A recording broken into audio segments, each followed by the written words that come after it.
Hello, everyone. We had a great time and a great response to our DACA video last week. And we decided to continue discussing DACA this week as it impacts quite a few people, and many people are interested in the subject. I want to be clear that DACA recipients are a tiny fraction of immigrants here in the US. There are many people who could be a DACA recipient and they didn't sign up because of fear that they would be punished for doing so. I'm Raluca Hanea. I provide immigration, business, and estate planning services to my clients. And thank you for being with us, watching these videos. Thank you for your likes and shares and comments, as this helps to boost my posts so other people can see them. Okay, so what does DACA stand for? DACA stands for Deferred Action for Childhood Arrivals. And is this a permanent deferral? No, it is only good for 2 years, and the recipient must reapply every 2 years, 1 year before their current one expires. Tell me about who qualifies for this. Just to be clear, at this time, USCIS is not taking any new applications for new participants for this program. They're only renewing this for those who are already part of it. And to qualify for DACA, these people had to have come in the United States when they were 16 years or younger, and they had to be under 31 years of age in 2012 when the program came into the existence, and they also had to live in the United States continuously since 2007.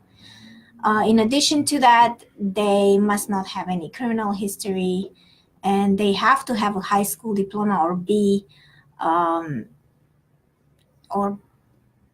an equivalent or be in school. So like a GED instead of a high school diploma, yes. Basically. Okay, and what does DACA do for them? At this time, it basically gives them a deferral on any action being taken against them, specifically deportation, because they came here illegally as children. Could action be taken against them? So could they be deported at another time? Yes, they could be deported, and except in certain circumstances, they cannot apply for a green card or citizenship. I would like to point out that both Republicans and Democrats have sponsored laws, usually under the title of DREAM Act, to allow for the long-term residents of U.S. to become citizens. Unfortunately, nothing has been passed yet. And are DACA recipients able to work legally? Yes, and that is the biggest benefit. Besides not being deported, they can be granted an employment authorization card, which allows them to work and gives them a special security number, so they can pay taxes.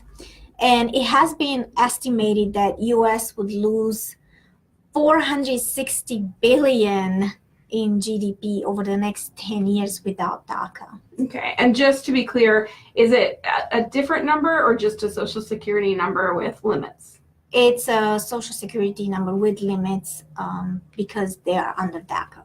Okay, so how many DACA recipients are in the United States right now? As of May 2018, there were about 700,000 who have filed for DACA. But there is an estimate that there are about 1,326,000 eligible to apply. So only about 53% who are eligible have applied. And I've heard that DACA, not only does it give them authorization to work, but it also allows them to attend school. Is that right? In a roundabout way, most state schools do not allow undocumented students to take advantage of in-state tuition.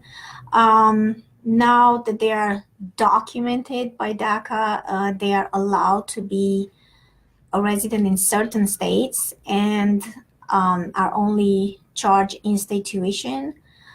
And it also allows them to apply for Pell Grants and other financial aid assistance.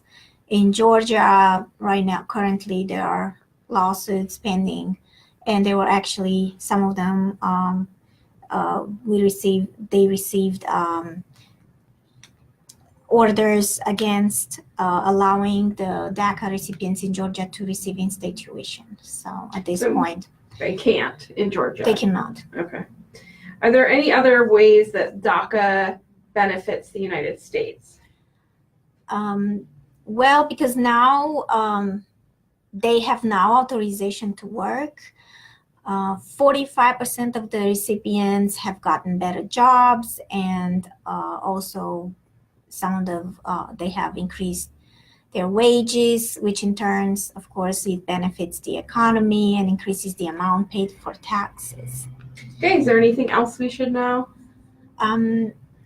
There is still a lot to talk about DACA, so we are going to talk about how people can obtain citizenship under DACA and how they can be deported as well. So join us in the next few days to find out more.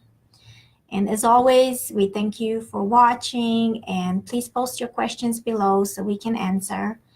And we'll see you tomorrow.